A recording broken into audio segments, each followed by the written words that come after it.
in New York, it's anything that's written on any scrap of paper that your family can take to that hospital and hold up and say, here is my clear and convincing evidence of her wishes. So it could, in fact, be buried somewhere in your ethical will if you said something like, being able to continue to enjoy my life such as it is, or something is very important to me, or, you know, some wording along those lines would at least give that person who has to make that decision some guidance as to how to do it. And there are many forums online, and also in the Death Cafe. She gave them out here. Okay. So we've got plenty of information. Great. Okay. So it's very interesting for me to hear the different places that you're coming from. And I don't often tell people what to do, but I am going to tell you what to do. Write that will. Write both wills, the legal will and the ethical will. It is important. We just never know, do we? I mean, we don't. That's something about the human species. We're not so sure about other species. The chances are very good that other species are also aware of their death. We certainly have heard about animals mourning one another, elephant burial ground, that kind of thing. But we certainly know that we as human beings are highly aware that we are mortal. And so for me, I think that makes life all the richer. Because I'm not counting on a reward, and I'm hoping there's no punishment, and I really am putting all those eggs in this basket in this life. And so, given that, it really is important that we write down the things that, what we want done with our things, and how we want to communicate our values. I just want to check how much time do we have, so I want to... Okay, cool. So I'm going to tell you how easy it is to write an ethical will. And this is something that I did, a long time ago. Back in 1999, I was traveling to Germany. I had studied there for a couple of years, and my friend's parents were celebrating a very important anniversary. And so I decided to go. And it was the first time that I had been away from my family for that long. And so I started to think those things, what if the plane goes down? What if I have what if this is the last time I see my children? And so I thought about it, and I didn't know it at the time, but I was really writing ethical wills to them. So I'll just tell you how easy it is. My son is now 30, and tomorrow my daughter will be 28. They were much younger at the time. Dearest Andrew, I fully expect to see you Monday evening. But just in case circumstances beyond my considerable control prevail, I want you to know how very much I love you. And I put in parentheses, in writing, so you have proof. They were adolescents and stuff. I've always tried to let you know that I love you dearly, ever since the moment we first heard your heartbeat and named you Bubbles. But in the daily maelstrom of life, that message sometimes gets lost.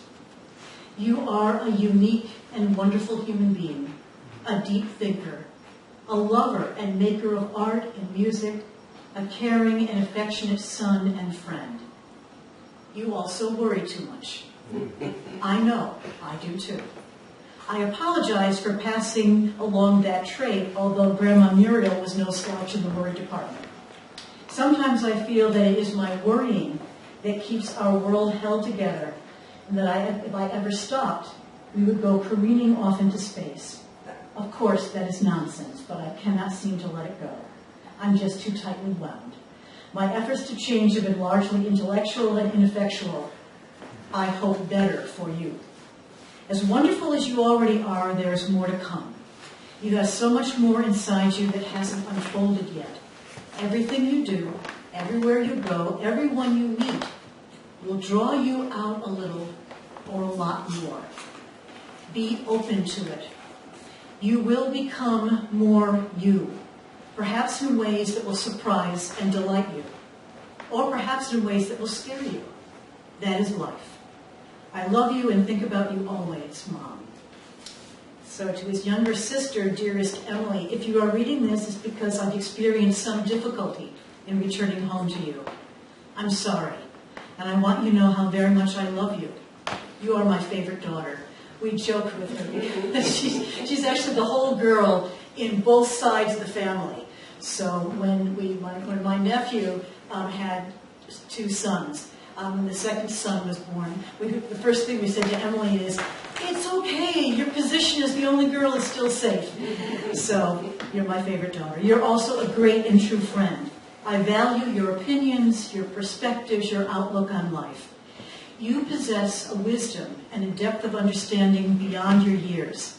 Stay true to yourself. Trust yourself and your intuition, and consult with those who love you and know you best. That includes Andrew. I never imagined I would be so lucky, so blessed to have had you and Andrew in my life. The joy you have brought me as my children, as unique and wonderful people, sharing my world is beyond my wildest dreams for happiness. Thank you. I love you and think of you always. I realized later that I had written an ethical will. It can be that simple. It can be that simple. And I highly recommend doing this because, again, you never know, and it's helpful to do that. When you have an ethical will, do you have to have someone else notarize it? No, you don't. Okay. I'll get into that. All right. So those are examples of how simple it can be. There's some questions I'm going to pose. Number 1, what is an ethical will? Number 2, why should I write one? Why should you write one? Number 3, when should you write one? And number 4, how should you write one? And I'm going to add another one that says it doesn't have to be written. It can also be a video, it can be a scrapbook, it can be photographs. So you don't need to put upon yourself the burden of writing something either. But I'm going to use, so when I say write, you don't have to take it quite so literally. It can also be, you can compose a song, anything. So, a definition and a short history. What is an ethical will? An ethical will is also called a heart will, of the heart. A love letter, a living legacy. It is a personal document that transmits the non-material assets that are also of great importance. Your values, your story, your life lessons. It is a tool that enables one to address the question, what do I want my loved ones to know? So not only what do I want my loved ones to inherit, do I want them to, who do I give the jewelry to, or the furniture that probably nobody really wants, things like that, the house, the mortgage. But what are those things that I want people to know?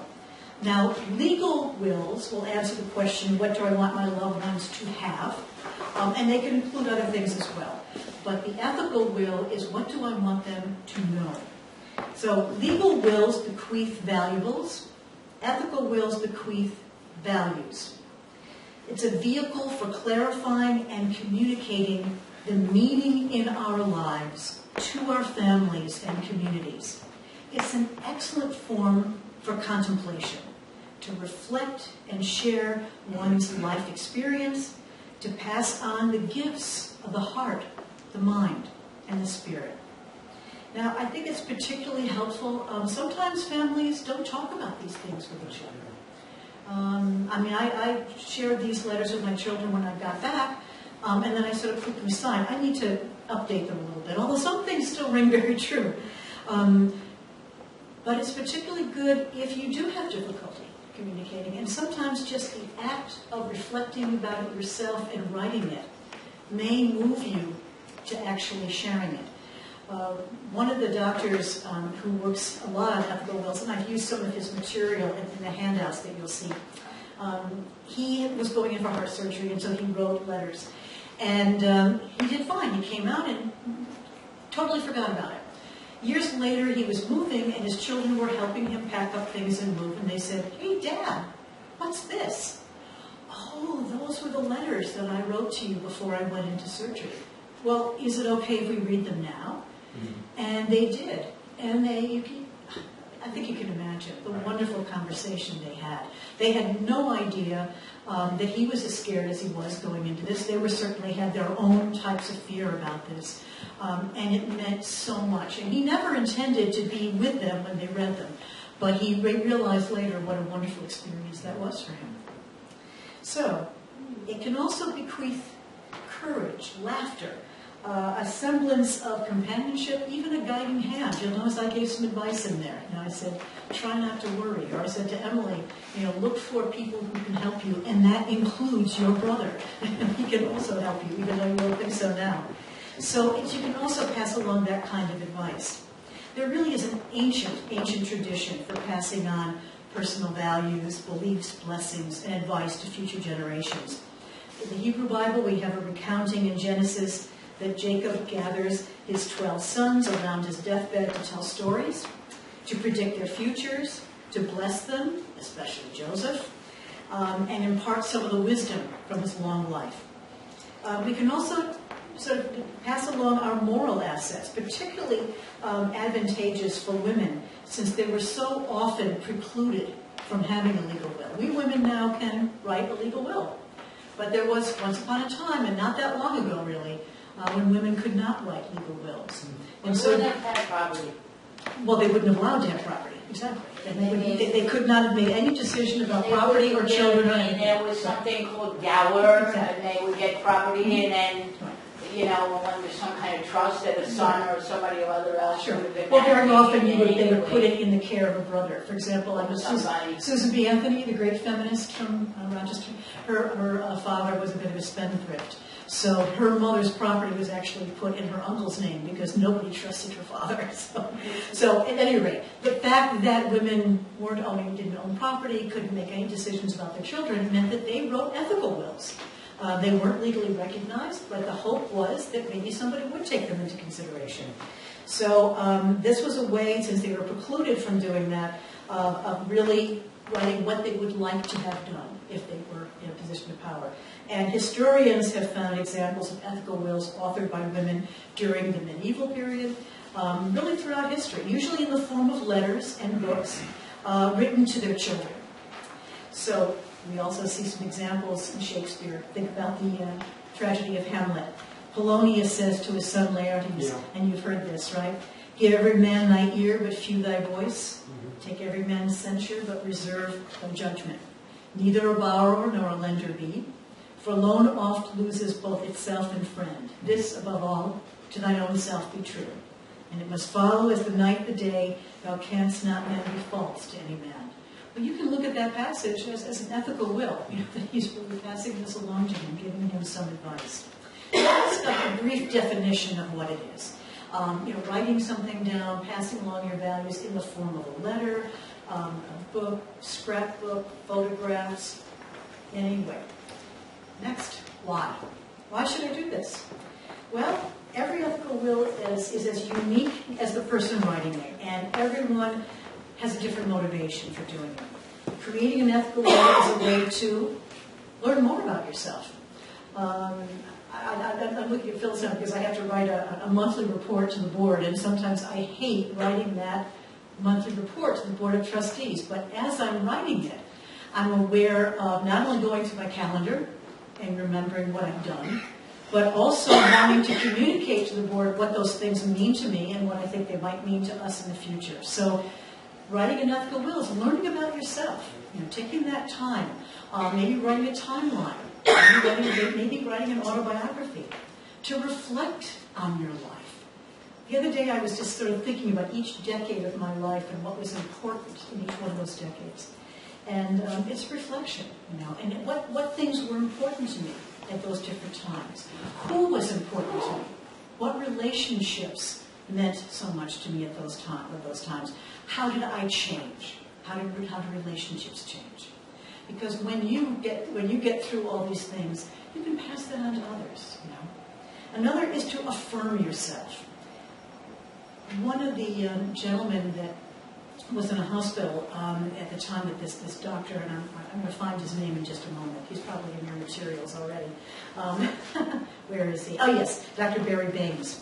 One of the things that got him thinking about it is that he was working in a hospital, and there was a gentleman there who wasn't doing very well. He seemed depressed, and so he and the chaplain were talking about this patient, and they said, what's going on? How can we help you? And he said, I'm dying, and I realize I've got absolutely nothing. My whole life, I have not accumulated anything. I have nothing to pass on to anyone. And so he was not affirming himself at all. He thought he was worthless. But in the course of talking with him, they sort of pulled out of him the kinds of experiences that he had had, the kinds of values that he clung to.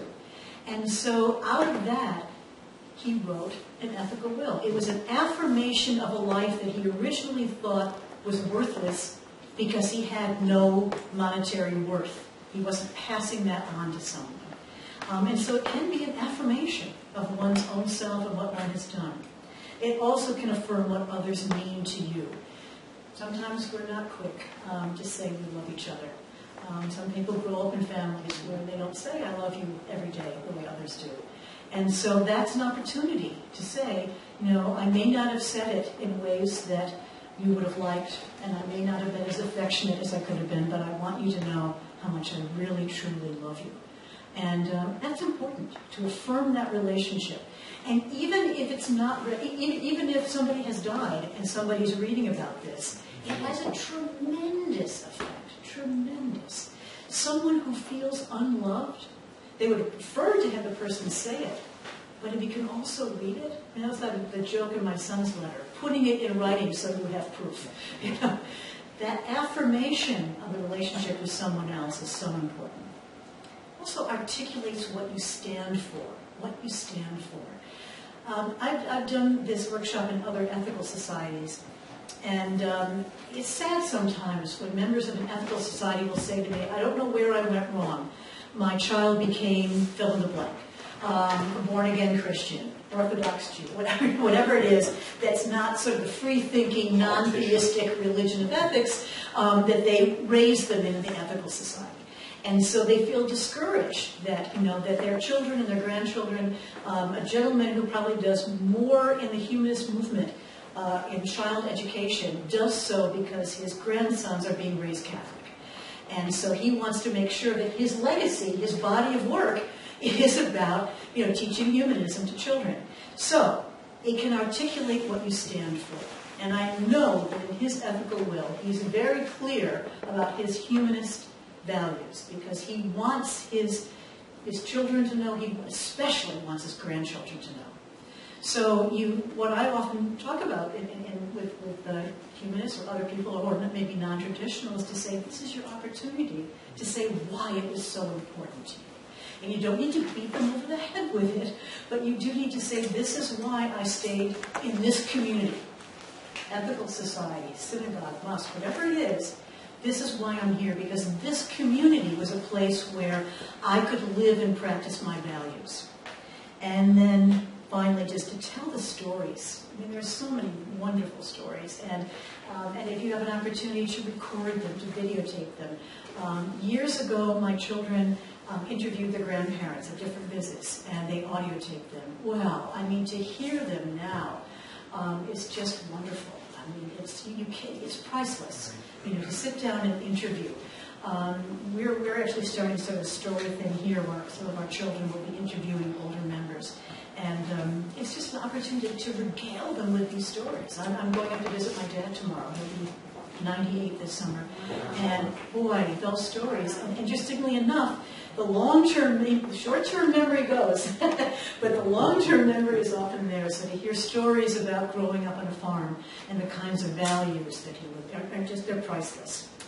Now, an ethical will is a forum in which to, when you're a little bit legal, fill in some knowledge gaps in the legal will. And Joseph referred to that. They had a legal will, but there was sort of a preface to it that said, this is why I'm doing this. So it can fill in some gaps in the legal will so that you're providing your recipients with some historical or ancestral information that links the generations. Sometimes if you're doing something, which I think was what this lady here was saying, and said she might be doing something, if I heard you right, that's not going to be technically even 50-50 because somebody already has more money. This might be that way for you to explain why, I did this because, however you want to express it, I wanted to equalize or I wanted to do something. Because they think if people know why, and they don't think it's because she didn't love me as much as she loved my brother. You anticipated my next sentence. It can also prevent strife among heirs by offering insight into the terms of a material will. Why I left the silver to Sam. Why I left the pearls to Emily. Why, whatever. So absolutely, it can really, because, let's face it, even people that you would never imagine about, they end up fighting afterwards. They end up fighting over the vase, the silverware, whatever it I've had is. clients go 15 rounds over coffee tables, over... Right, and of course, what's the real fight about? The real fight is, did you love me? Did you love me more than you love someone else? These are symbolic of the love. Well, what was this mother's brother's thing so funny? Because everybody who had a sibling could relate to. Mom loved you better, So it can also convey those feelings and thoughts and truths that are hard to say face to face. And it can also express regrets and apologies. I wish I had apologized. I wish I had had the strength to ask you for forgiveness when I did this. And it may not be as ideal as hearing that, directly, face to face, and hearing the voice. But at least, it could mean something there as well. Yeah. Can you also write why you didn't? I'm sorry. Can you also write why you were very upset with the person, or why you didn't leave them anything, or not? Well, of course. Doesn't sound ethical. Of course, the quick answer is yes. Of course, you could do that. And yet, I would really be concerned. I'm thinking of my cousin who's always complaining about her sister-in-law and having problems with her. Yeah, I think. Not me. Yeah, I mean, my kind of ethics is about how do we enhance and maintain the ethical relationship. It doesn't feel good to me to have a payback time, but certainly you can do that. But I think you need to be aware for yourself: can I live with that? Can I die with that? Because ultimately, you may have explained yourself and the reason for the grudges and the revenge and everything. But what is that really going to do to someone else? I mean, does it really? It may feel good. If it feels good, go for it. But I often think about the consequences. It's not for me, but I think my cousin would feel good. Yeah.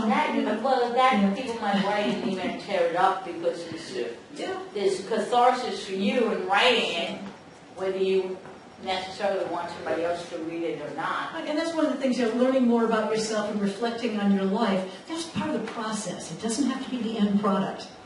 That's what I'm saying. I mean, you write it and you don't send it. Yeah. Emails. And you're upset. You write them and you don't send them. You wait. Right. Yes, that first draft. Yes. Even the second or third draft. You delete. Yeah. But I think, it's certainly getting it out can be helpful. But I would think about the final product that you're leaving as a legacy. Yeah. So, it's also it can also open the door to forgiving and being forgiven. It's a difficult thing. I'll share a story from my own life again. My mother was the eldest of four. They all loved the brother. He was a Catholic priest. They all loved him. It was wonderful. But the sisters, they didn't get along so well. And so my aunt was dying, and we went to my mother and said, wouldn't you like to go visit your sister in the hospital and speak to her, one last time? No, she wouldn't do it. She did go to the funeral, and one of my brothers, was a pallbearer. But you really need to. I think it's important to think. Do you really want someone else to go to their grave, not having had that experience of asking for forgiveness or giving forgiveness, and some people do. But it's a question to ask. It's a question to ask. It's an ethical question to ask. It also, an ethical will is a way to come to terms with your own mortality. You're in denial. You're not writing a will. It could be, a process for you to come to terms with your own mortality, because it is a fact, and this could help you to deal with it in some way. So it's a process about that, and saying, what kind of life have I lived, and has it been filled with joy and sorrow, and how do I find a balance of the joy and the sorrow? Not only are we aware of our mortality, but we're also wanting so much to put meaning into our lives. We are a meaning-making species, and so writing an ethical will is also an opportunity to put some meaning into it. This is what I think it meant upon reflection when I did this, or I did that. So writing an ethical will can be a spiritual experience, if you think of it in those terms. It can be a loving undertaking that helps your loved ones let go at the time of your death. I've done it with a few folks here, and I'm always welcome to do it, but it was a tradition that was followed by almost every member of the Long Island Society in Garden City, where I served for 6 years, where people would sit down with a leader and write down what I want at my memorial service. Who should be there? Who should speak on my behalf? What music should be played? Wow. And I've done that with a few people here, and I'll tell you how helpful that is when your children, your grandchildren come in, and they are bereft, and they don't even know where to begin. I've seen it happen so many times where I'll be able to say, let's sit down and open up the folder. And here's the songs that we want, here's the music, here's this. It takes such a weight off. You can feel the weight just lifting, because now I don't have to worry about that. I can think about other things, and I can, or it's been delegated. That responsibility has been delegated to someone. So even sitting down with someone and saying, and I've also had people say, I just want to let you know right now, I'm not going to have a memorial service. No way in hell. And I said, well, you know what? You'll be dead. And we will have a memorial service for you, because we will miss you so much, and we're going to need to share all those stories, because you're one hell of a person. Yeah. So I think that's another thing to be aware of. So as much as you can put while you have some control, you might want to do that. Doctors have also been studying the benefits of ethical wills in medical trials. I mean, these are things that you can really, you can document, and you can take measurements of. And this one doctor, who's the chief of psychiatric service at Memorial Sloan Kettering, said, it's profoundly beneficial for the kids. He says, I think it's very difficult to do this because it really demands a confrontation, an admission, a real admission that you are dying. And that's very hard for most people. What is at play in this struggle is in their mind is between hope and despair. And so he finds in medical practice, they find that it really is helpful to go through that process. And then if you survive, great, then your kids will find the letters when they help you move. But and you'll discuss it then. But just having that opportunity with yourself, with your own experience. It helps them heal and breathe. It helps them get through it. Right. Sort of go on with their life. Sure. And a memorial service can't hold the whole weight of the grieving. When I meet with families, for example, I'll say, we're having a discussion now, we'll have the service. I said, but, keep the doors open and make sure. At the end of a service, I always tell people, make sure that you send in, if you just remembered another story about this person and you didn't have an opportunity to share it, write a note, send an email, call. It's not just, one time, it goes on. I have an example. Bonnie was telling this woman, Bonnie was telling a story about her mother's memorial service. She was planning it with her sisters, and Bonnie felt she had the primary responsibility, what she said at the service and what she didn't say, and what was left unsaid and undone. So just a reminder that a memorial service can do a lot, but it really can't hold everything. And then Dr. Baines again, was the fellow from Minneapolis who wrote a book called Ethical Wills, was talking about this hospice patient that he was talking with who hadn't been materially successful. But when he talked to him about the ethical will, he just really felt that, he said he grabbed onto that the way a drowning person would hold on to a life preserver. That he didn't have material goods enough to, but he was able to grab hold of that. Okay, so that's why. And everybody will have different reasons for that. Timing. When should I do it? Now. You'll see in your folders there's different ways of starting it. And even if you made some notes in that tonight, you'd be starting that process. You do it at different turning points in your life. Like I wrote to my children because I was going to be traveling, I was going to be gone for a couple of weeks. And so I would miss them terribly. And it was just an opportunity for me to reflect on that and to leave those letters for them. It could be at turning points when we begin to ask ourselves different questions. Have I fulfilled my purpose? What will I be remembered for? And see, in that case, I wouldn't want to be remembered for the person You had to just get that out of the last, how people had hurt her and how she... So I said, how do I want to be remembered? Would be one of those questions that you'd want to ask. What kind of legacy have I passed along to my family and others? So any time is a good time. At turning points of your life, when an event or a situation calls for some serious reflection, transitional times are often stressful, of course, but they could also be times of reflection. Going through challenging life experience can often be a catalyst. Life-changing events like experiencing the death of a loved one, facing surgery, a diagnosis, losing a job, getting a divorce, you name it, all those things. I find that more of my members will come in to talk with me after they've gone to memorial service. And so I know that I'm going to make more appointments with people after memorial service because they're going to want to talk about this. And so facing someone else's death often brings that up for ourselves. So there are different stages of readiness. The first one is education stage, the concept of ethical will, and your learning. So right now, check this off your list. You've done the education stage. The next one is the willingness stage. The idea is appealing and you want to explore some personal reasons for moving ahead. So some of you expressed that even in the go-round at the beginning. So some of you may be willing to do that. Then preparation stage. Determine the most comfortable approach for you. If you like to write, then start writing. If you keep a journal, maybe make some special pages in that journal. So if you are a photographer, we have a couple of members here that are in a photography club. They love taking photographs. I can't think of a better ethical will for their children and grandchildren than for them to put together an album of their work. One of our members in particular always goes into the park, he takes pictures of flowers. What a wonderful ethical will that would be. So what approach is most comfortable for you? Then the action stage. You've selected your approach, and now you can begin work. So start setting things aside. Just keep this folder. Label this folder, and you've already started your preparations, your action stage. The completion stage.